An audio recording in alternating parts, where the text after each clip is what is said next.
Well, you're very welcome today. I have a very special guest, a very busy guest on the show.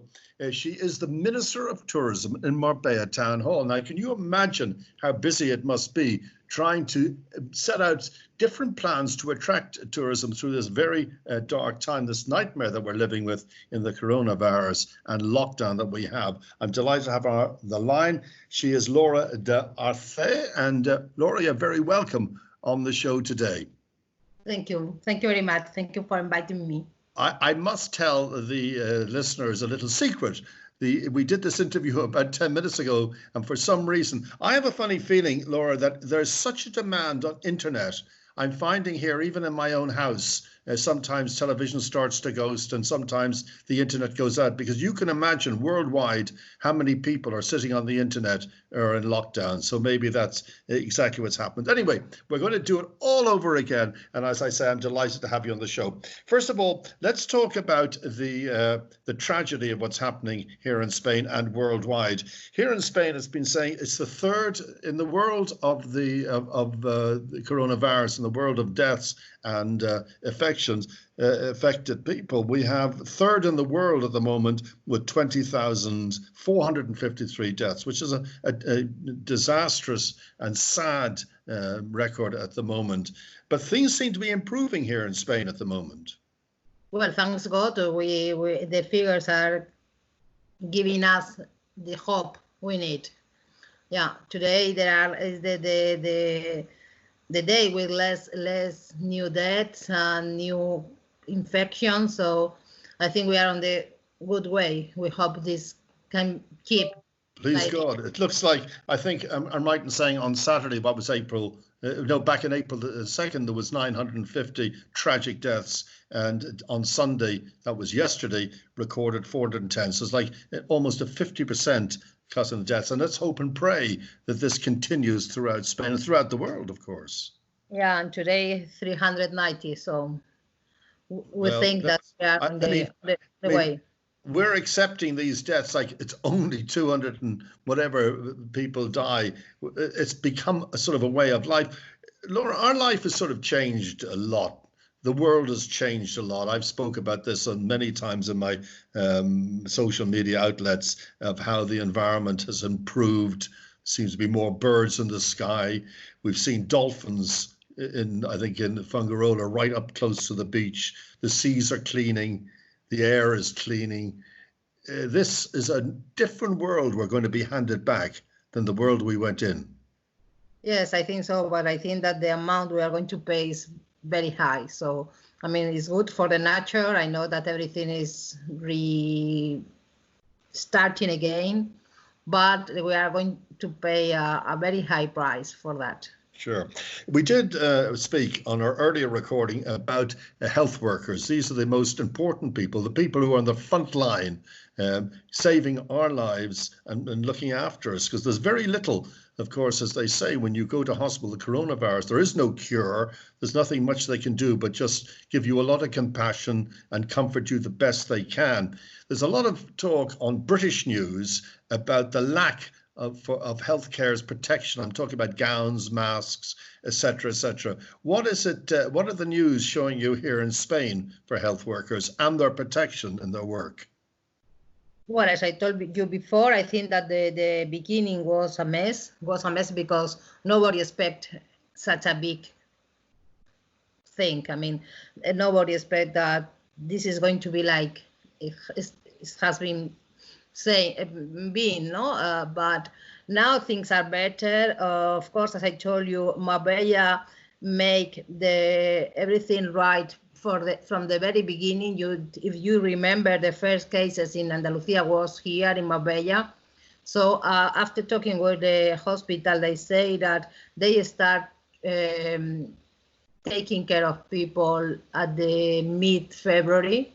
That makes sense, and this is maybe one of the reasons, because in this area we had not so many cases. Andalusia also is working quite good with the figures, with the material, and so.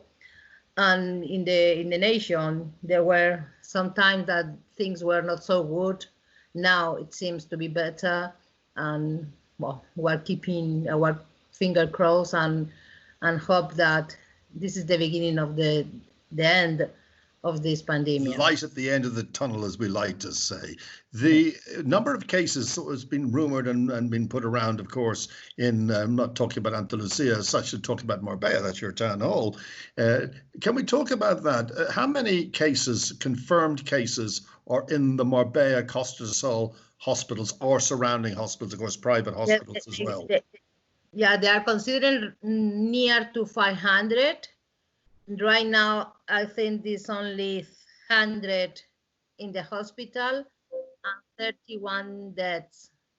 So the figures are low in comparison to the rest of Spain and anywhere else. So the town hall is doing a good thing. Testing is another big problem in UK, the lack of testing equipment. Let's talk about that in Marbella, Costa del Sol, and Spain. Well, Spain is starting now with testing. That's why such a big increase of cases. But I think this is a good news. We need to test everybody to know exactly how is the situation. And as soon as we have results, we can keep people that are infected, but they have not any I don't know in English. Any illness. They can be at home. So this is a way to stop the infection. Of course. And in Marbella, you know, that was one of the first towns to start testing. They start with the residents where all people are staying, and everything was negative. So it was last week or 2 weeks ago, a very good news. Then they test to the police, to the fireman, and all these people that are on the first line of the virus. And now they are testing the people working at the town hall.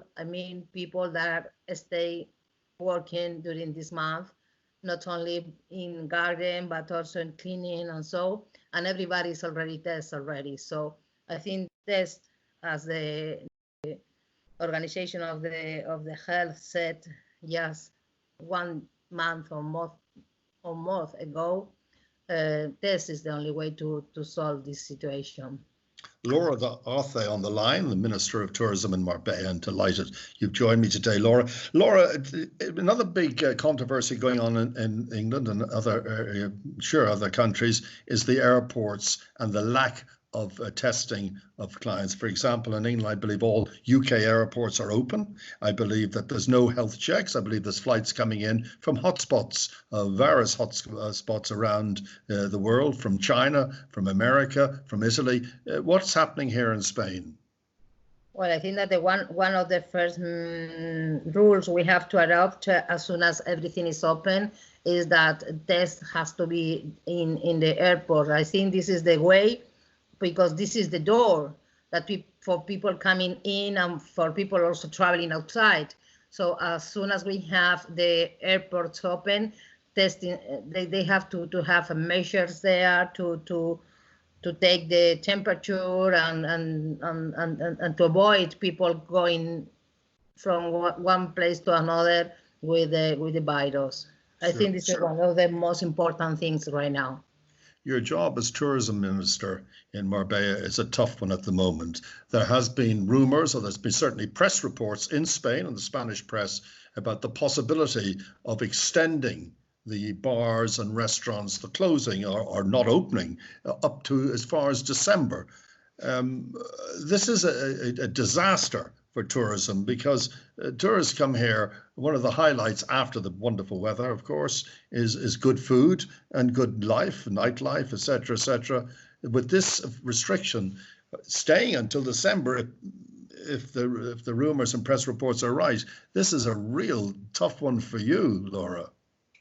Well, I think that this is something that is not real. It's not a confirmation. Yeah, there is not a final confirmation. I know that the government is just trying to know how to avoid this situation. Marbella, Costa del Sol, Spain are living from the tourism, and I think that this can be a disaster if we have to be closed till till the end of the Well, year. it's fair to say, of course, Costa del Sol's biggest industry, its only real industry, is Not for the Costa del Sol, also for the whole of Spain. of course, but especially southern Spain tourism. Let's just talk about the last week, the return of unessential workers. This is phased ideas that the government have. For example, they're talking about the 10th of May. Today's date is what? Is the 20th of April. So the 10th of May, they're talking about the next phase of letting more people, talking even about the possibilities of schools going back, and then a further phase in July. What's your, you think about that? You think it's going to happen? I mean, now you know that there are after Easter, there are 4 million people in Spain already working again. They stop only for 2 weeks, even being already the rest at home 2 weeks before. Now they are starting again. Now we will see the result of this increase of people outside, because it takes usually 2 weeks to know if people are infected or not. I mean, now we have the December 11th, May 11th for starting again the live. Mm-hmm. But this is always going to be depending on how the infections are going on and growing up or growing down. I've always said personally, as I'm a little bit older, well, a good bit older than you, that when the green light is given and people return to the streets and to return to their work, little old me will be sitting in my home still, waiting for at least a month to see what the situation is, because I'm certainly not going to put myself at risk, and hoping and praying for a vaccine, or certainly a cure, but a vaccine, but always saying that's going to be at least a year before we'll actually see an active vaccine in place, which I can't see myself being stuck in for a year. I mean, there's a lot of concern for older people, of course, older than myself, on not only being stuck in their houses, but mental health can be a huge problem with this situation, not being able to see their children and grandchildren and family. Yeah, it's something very difficult, very different, and life is going to be again difficult different as it was before. So I think that for every country, every government, this is something totally new, and we don't really know how it's going to be. It's new, yeah. It's a world we haven't seen, but we are watching this extraordinary, or these scenes being shown on television from America, where certain states are demanding to be let out. We're seeing, I think, was I right, in Miami, the beaches filling again with people all walking around, most of them without masks, etc., etc. Not really, I don't think, realizing the danger that they're not only putting themselves on, but the huge pressure they will put on the health services throughout the world, throughout America. And I'm just wondering if this will trigger in Europe some sort of reaction of people saying, look, they're allowed out in America, we demand to go out. Yeah, it's a decision. I mean, at the end, it's just thinking on the health or thinking on the economy. So there are only two ways. Well, that's what we'll have to do. Some countries have decided to keep the economy, and some countries has decided to keep the health. I think this is the only way we are working on it. Let's hope that Spain continues to. I'm hugely supportive of the Spain's decisions, as I'm sure most of my friends and colleagues are. Hugely supportive of the police and the wonderful work they're doing. And of course, top of the list are the extraordinary health workers. I think it was Spain that initiated the clapping and the singing in the streets as showing the health workers our support of the wonderful and dangerous work that they're doing. Yeah, I think that, as I told you before, I think that the best way to work is to offer a country and also an area and also a Marbella city as a safe place and a healthy place. So this is what we are going to start doing, promoting from now on, and hope that everybody can do that. Because if not, I mean, nobody is going to travel. So I think that from now on, people need to feel safe once they are choosing their holiday. So this is going to be our best point of working right now. Laura, you're talking about a safe place. Prior to this, it only seems like yesterday it was Christmas. I cannot believe the way time has changed the world so quickly. But talking about safety, I have always said, and I have been criticized sometimes. Oh, stop coughing. Oh, my goodness, don't cough. When I get my mask. I've often been criticized by saying that I believe that Marbella, the Costa del Sol, is probably one of the safest places in Europe, if not the world. We see very little crime here. We see very little, any murders. If that happens once in a while, it's because it's related or gang related or something. And I've been criticized by saying this, it's the safest place, but I can't think of anywhere else safer in the world to live. And I'm not talking about the coronavirus. I'm just talking about the safety of living here. I can't think of a place as safety as it. Talking about London, prior to this, people would be stabbed in the streets, New York, Rome, etc., etc. But Marbella, very little goes on as far as crime is concerned. Or am I wearing blinkers as well as a mask?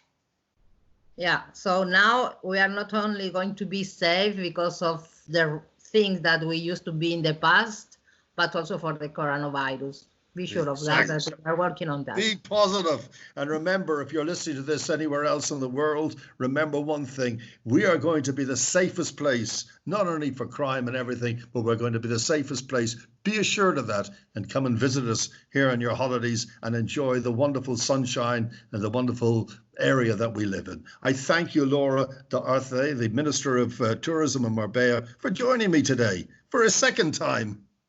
Thank you very much. You're welcome.